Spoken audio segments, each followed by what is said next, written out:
Vineyard FC are the St. Elizabeth Rumbar Major League champions after a 2-0 win over Tafari Lions in the final at STETHS on Sunday.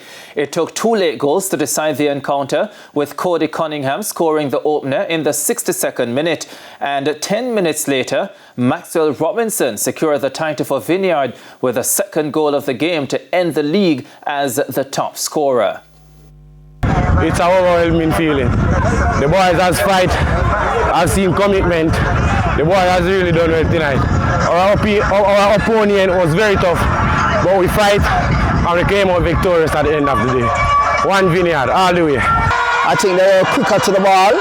They were everything better than us this afternoon. You know, they win all 50-50 ball. They defend very well. I think the goalkeeper did very well also. Just unfortunate, we make some errors in the back of the team, and that's what cost us the game.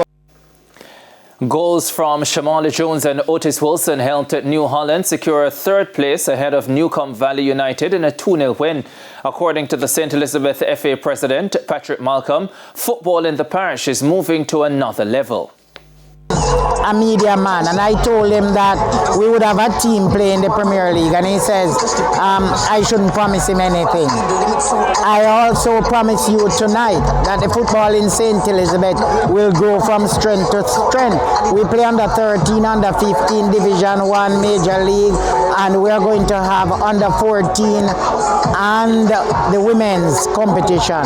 So we're raising the standard of the football in the parish, and we just want more and more people to come on board to assist.